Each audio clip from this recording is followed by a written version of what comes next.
of our people. And huge part of this is because there is not enough information about what the disease can do, how it spreads, and its overall impact. Today I'm speaking to two world-class healthcare experts, Dr. Ashish Jha from Harvard University and Professor Giseke from Sweden. They have divergent views, so let's take a listen.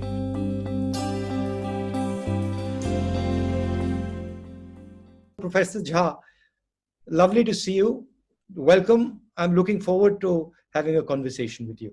Rahul, thank you so much for having me on. How are you doing today? Oh, I'm great. Thank you very much for joining me, and I'm looking forward to our conversation.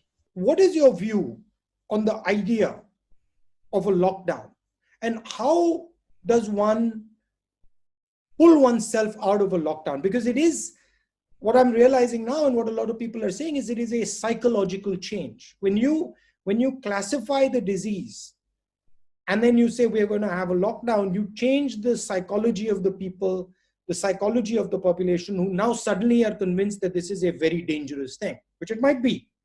But you then have to wean them off that idea, and you have to do it carefully. You can't just blow open the doors. So how does one navigate this complicated space? Yeah. So there are two aspects of it that are both worth talking about, both the sort of pure public health aspect of why do the lockdown and how to release it, and then the psychological aspect. And they are very interrelated in a way that I think policy people have not always understood. So let's start with the public health part of this. The reason to do a lockdown is you're trying to slow down the spread of the virus, right? So the virus is a new virus. The humanity has not seen this virus before. And that means all of us are susceptible, right? We have a very susceptible population. And left unchecked, the virus is going to grow exponentially. We think on average, the virus infects 3 more people. And so, 3 becomes 9, 27, 81, and all of a sudden you've got exponential growth, millions of people. And the way to stop it is to take infected people and separate them from uninfected people. Mm-hmm. Well, how do you do that? You have 2 choices. You can do really vigorous testing and tracing and isolation. But if you can't do that, then you have to lock everything down. So can you slow the virus down from a lockdown? Of course you can. But of course it has very substantial economic repercussions, most of which there are many people who have much more expertise than I do on the economic issues. But it clearly has them. The other thing is, I always ask about the lockdown is, what are you using that time to do? How do you prepare for releasing the lockdown, right? Because lockdown buys you time, but lockdown is not the goal unto itself. So you want to use that time to prepare a really fabulous testing, tracing, isolation infrastructure. You want to use that time to communicate to people, and now we're going to get into the psychological issues, that life will be very different when lockdown ends, that this is not about going back to what life was like last May or June, that the life over the next 6, 12, 18 months is going to look very different. And it's really about planning all of that out. So it's not just communication, but really thinking through, what will public transportation look like? Who will go back to work? What will schools do?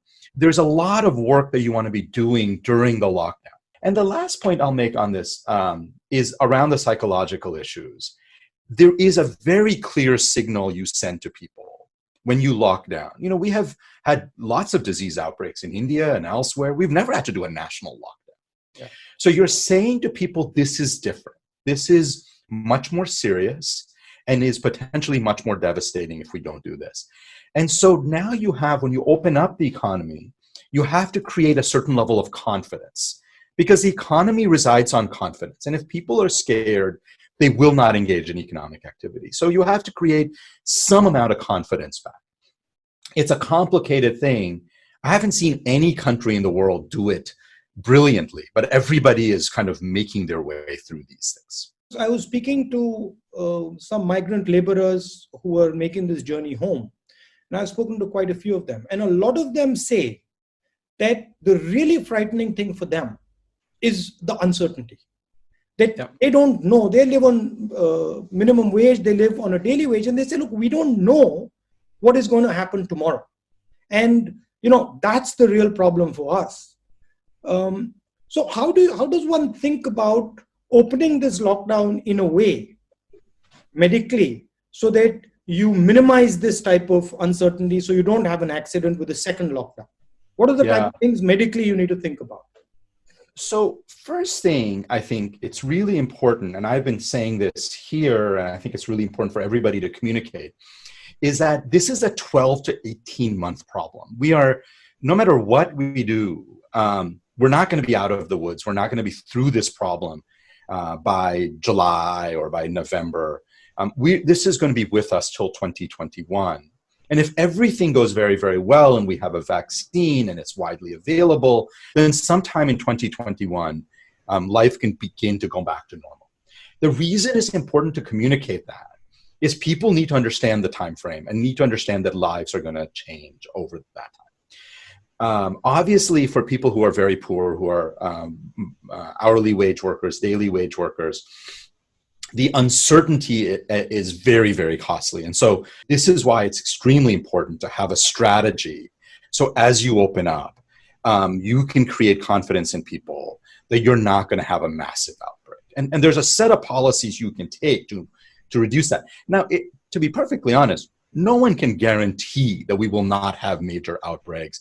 Another lockdown won't be, but you can minimize that risk. And that is the key thing that I've been encouraging political leaders, policymakers around the world to do, is implement all of those things so you minimize the chances as you come out of lockdown that you'll have to shut down again. What about the strategy of testing? I mean, yes, you have to test quite a lot. Yeah. But is there a particular method to testing? Are there certain areas that we test? How do we think about testing as a strategy? Yeah. So people, by the way, there's nobody, I would say, well, actually, I shouldn't say nobody. South Korea, Taiwan, Hong Kong, the East Asian countries have actually done a very, very good job of this. But certainly in Western Europe, United States, people are still trying to come up with what is the right testing strategy. My general approach on this has been, you have to have, so let's kind of talk in generic terms and then maybe customize it a little bit for India. So in generic terms, you should be testing anybody with any kind of symptoms.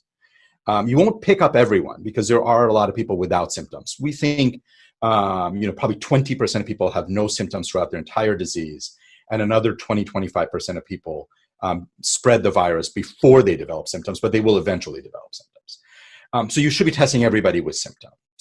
And then you should have a strategy for surveillance of high-risk areas. Mm-hmm. And so you have to sort of think about what are high-risk areas, and that's where you really have to customize it.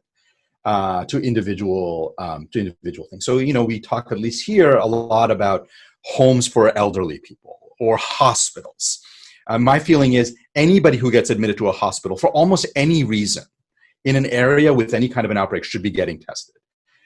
Mostly because if you miss an asymptomatic person, let's say who comes in with a heart attack, or let's say comes in with a broken leg, but they're asymptomatic and spreading, they could spread it to 30 healthcare workers and 70 patients, and that would be a disaster, right? So you need a very aggressive testing strategy in high-risk areas like hospitals, like homes for elderly people, et cetera. And then, if you can, you want to be doing more community-level surveillance just to make sure that you're not missing undetected disease. So it's really a combination of all of that, and it depends on how much testing capacity you have. India's got a unique aspect to it, which I don't know if the United States and other countries have, which is that we've got a large young population that is diabetic, that has heart disease, that has hypertension. Then we have a lot of poor people who work in polluted areas, they have lung disease. So we have this cohort of people, young people, who are also very vulnerable. We know that the biggest risk factor for having a bad outcome from getting very sick or dying is age. And that is one advantage that India has, that it is certainly compared to Western Europe, to America, to many other places, or even East Asia. India is a younger population, so that's good. One is we are finding more and more that even healthy young people, some percent of them end up getting very sick from this disease. And so we should not be too cavalier, even for otherwise what looks like healthy young people. Then if you get into your issue of people who have lung disease, who have heart disease, who have diabetes, high blood pressure, those people are really at increased risk. Maybe not quite as much as a 75-year-old or 80-year-old, but definitely at much higher risk. And a lot of those people end up getting very sick and dying. So we really have to, in my mind, try to protect all of those individuals, which of course ends up being quite a lot of people. And so this is why, there's some people who say, well, maybe in places like India, we just let herd immunity happen and let hundreds of millions of people get infected. I think that's a terrible idea. And the reason it's a terrible idea is it will lead to millions and millions of people dying, and including a lot of young people with these conditions. So we have to take a strategy that tries to protect everybody, but particularly older people and younger people with chronic disease. So you don't agree with some of these arguments, which I find very, very doubtful, that the virus doesn't operate in hot temperature. Indians are immune to the virus. We have certain vaccinations that protect us from the virus. I mean, I'm skeptical about this stuff. What is your view on that? Yeah. So let's talk about each of them individually. So on the issue of Indians and vaccinations, child and many Indians have.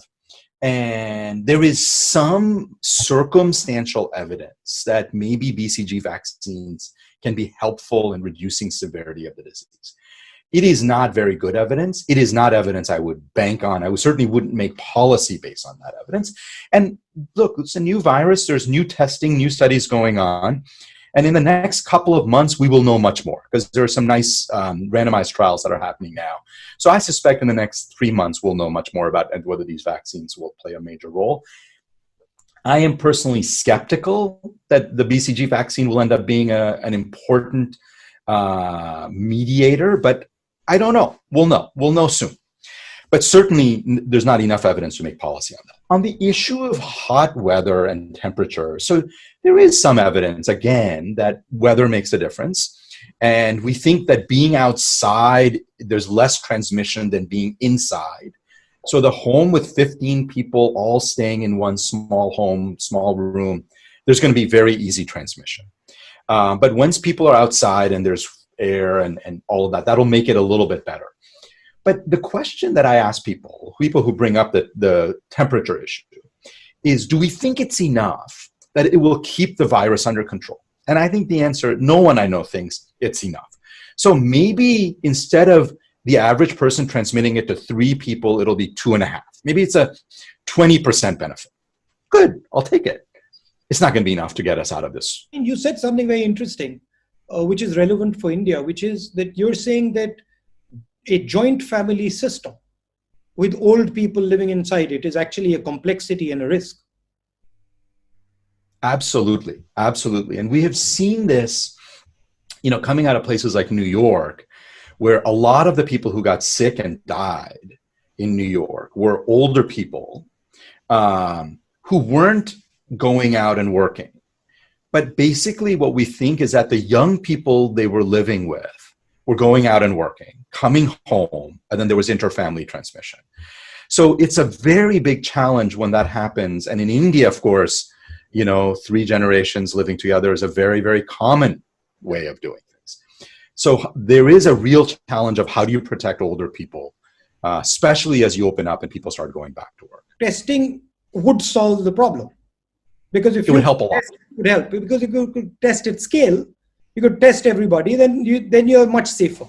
Yeah, and and obviously testing everybody, or depending on how big a population, is difficult. There are strategies that you can use to augment and do, there's pool testing, there's all sorts of things you can do to test large numbers of people with more limited kits. I've also felt that, India has many advantages, and one of them is a very, very advanced, very vibrant, technology and biotechnology industry, with a lot of people who have a lot of capacity and capability. And so, when people have brought up testing and India's testing capacity, my sense is, what I say is, look, I'm not an expert on the exact specifics of which company in India can do what, but everything I know about India And everything I know about testing, on which I do know something, makes me think I am not convinced that India could not do much more testing than it does right now.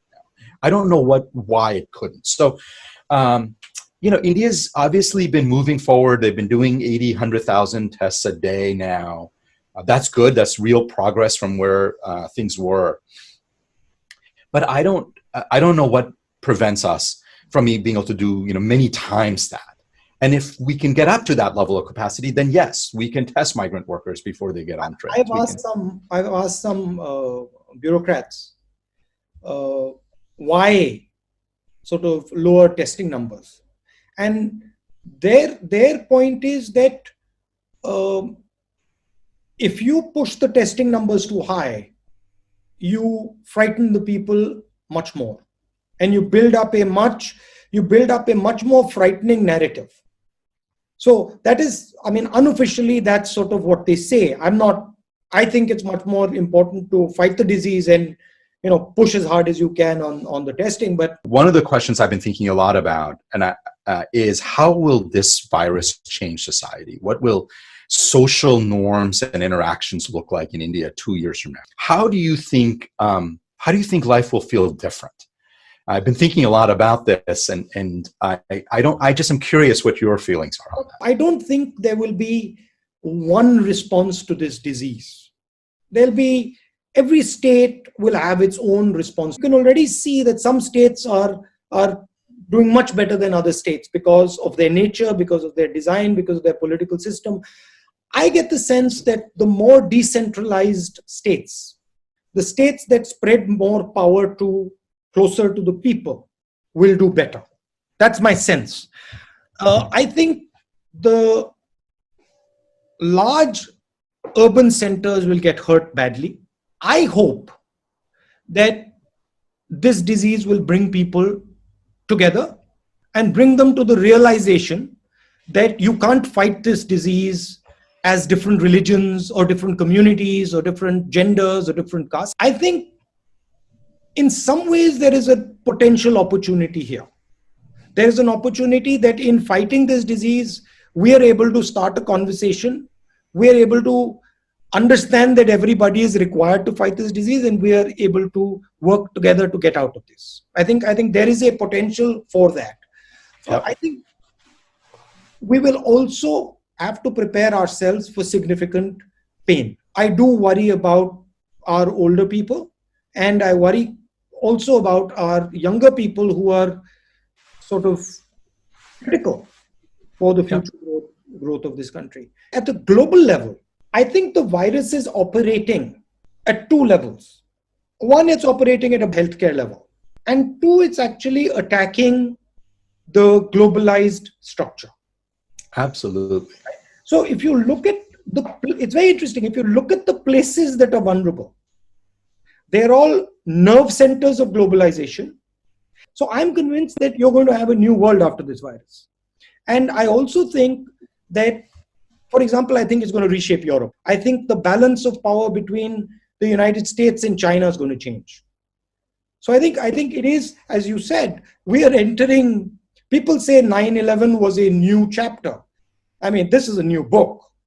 Yes, I agree with that. Life will not look in any way, 5 years from now, will look nothing like what it did 5 years ago. Yeah. And it's not only hard to predict, but it is not faded, meaning we have a lot of influence over what life will look like in 5 years. And certainly a lot of the traditional models in our head of who are who's sort of the advanced economies and who's not. It's been very interesting for me being in the United States and saying, the countries that have responded the best are South Korea, Taiwan, Hong Kong, and the countries that have responded the worst are Italy, Spain, United States, and the UK. Welcome to the New World Order, right? This is not how we had always envisioned things, and so it will have long-term repercussions. I'm not totally sure I know what all of them are, but they will happen. ये भैया बताइए vaccine कब आएगी? 2-3 vaccines है में promise है, एक तो American vaccine है, एक तो Chinese vaccine है, Oxford का एक तो vaccine है, तीनों promising लग रहा है. I don't know which one will work. हो सकता है कि all of them, हो सकता है एक निकल जाए. I don't know. लेकिन I'm very confident कि vaccine कहीं ना कहीं से next year तक आ जाएगा और work करेगा. And then India has to have a plan. क्योंकि इंडिया के लिए कितना 50 करोड़ वैक्सीन 60 करोड़ वैक्सीन जरूरत पड़ेगा. And so India has to have a plan for how do you have that much vaccination available once it becomes possible. So that's an area where has to be a lot of focus. The other thing I will say, Rahul, that I think is very important is we are entering an age of pandemics. I am confident that this is not the last large global pandemic you and I are going to see in the next 20 years. Why do you say we're entering an age of pandemics? What is the structural reason? Yeah, so many things have happened that have made this. So we got lucky that in the 2009 H1N1 swine flu that ended up being not so bad, even though it was a global pandemic. So what's different now than, let's say, 20 years ago? You've actually touched on several of these. Globalization, right? And so a virus that gets started somewhere spreads globally very quickly. Second is big environmental changes. All of this economic growth that China and India and many other places have had, which has been wonderful for lifting people out of poverty, has also meant encroachment into deforestation, encroachment into areas where there were more animals. And most pandemics, most disease outbreaks in humans, new ones, are jumps from animals to humans, right? So this virus has existed in bats, but there was a small change probably in the genome, and then all of a sudden it became suitable for human hosts. So I think climate change is going to make many of these things all much worse. And then, of course, the other thing that has happened with economic growth is people are eating a lot more meat. And so that also means more interactions between humans and animals. Put all of it together. If you look at the last 100 years, you can see increasing frequency of these kinds of outbreaks. And this one, of course, is the worst in 100 years. But I am confident that we're going to have more global pandemics in the upcoming years and decades. And so as we get through this one, we have to ask ourselves, how are we going to better prepare for the next one? Thank you. Lovely chatting to you. Be well, stay safe.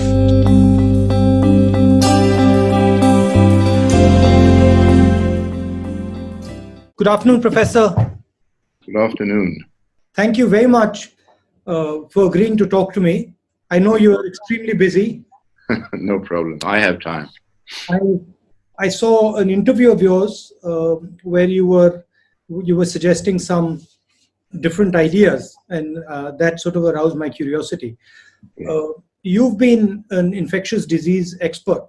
How are you seeing this from Sweden and from Europe? This is a disease that's spreading across the globe like a wildfire, and almost everyone in the world will be infected. But it's a very mild disease.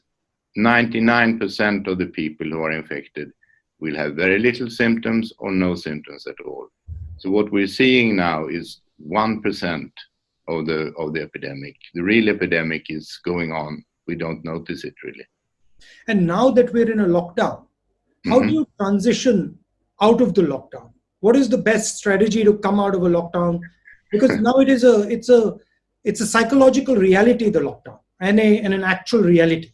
So how do you come out of that? What is the gentlest way, the smartest way from a healthcare perspective to come out of that? That's a very good question. And I've been asking myself, all the countries in Europe that instituted the lockdown a month ago, 2 months ago, did they ever think about the exit strategy at that time? I don't think any single country said, we'll do this lockdown, we close the schools, we close the borders, we close the restaurants. I don't think at that point they thought about how do you get out of it? Yeah. And now everyone is asking the same question, how do we get out of this? It has to be stepwise, I think, that you take, of the restrictions you have in India, you take one away You soften one restriction, you wait 2-3 weeks and see what happens. Do we have more spread of the disease? Yes, we had more spread. Okay, then we take one step back, reinstitute and try another restriction if that works. So I think it will take months to really ease out of all the lockdown, but you must do it one restriction at a time and see what happens. And what is the role of testing in all this? How should one think about and use testing? One is clinical. Of course, in the hospital, you want to know if a patient has the infection or not, of course. But then you can follow the epidemic a bit more across the country, see if there are special geography or special people that have it. So that's for planning a little. Then we have the new tests that you're aware of. We have the old test, the PCR test, which shows that you are infected right now, that you have the disease right now. And then there's a new serology test that show if you had the disease. And that will be useful also to see who had the disease and who is now immune, probably. And of course, the real impact and the balance here is one between economic damage and the healthcare damage. So yes. How do you think about those two aspects of this? I think the way we have done it in Sweden is what we said. The main thing is to protect the old and the frail. They should be protected from the disease. Everything else comes second. So what we have done, we haven't completely shut down the country. Many workplaces are still open. Many people are working from home if they can. We don't have restrictions. You can go outside and meet other people outside better than in your home. Well, that's part of the answer anyway. But at some point, and I think for India, I don't know India. I've been in Delhi once at your communicable disease center in Delhi, but it's many years ago. I think you will soon create more harm than good with a severe lockdown. That's my guess. And that's from an economic perspective. Economic and humanitarian, yes. And of course, there is a connection between the economic side and the healthcare side, because while you're doing this lockdown, you've got sort of your hospitals sort of under COVID watch, so to speak. In India, they've sort of decided that they're going to maintain some space in those hospitals just for COVID. So a lot of patients who have other diseases can't actually access those hospitals. I think for India, you'd ruin your economy very quickly if you had a severe lockdown. I think it's better skip the lockdown, take care of the old and the frail people, and let the other people have the infection. Most people will not even be sick. They will not even notice they have it. It's a mild disease. How are you talking about this balance between disease and economy? I think the full lockdown is damaging, and the damage increases exponentially. So the sooner you get out of the lockdown, the better it is. I mean, you may even create more deaths by a severe lockdown than the disease will do. Exactly. The issue in India, of course, is that we have a central government and then we have large number of state governments.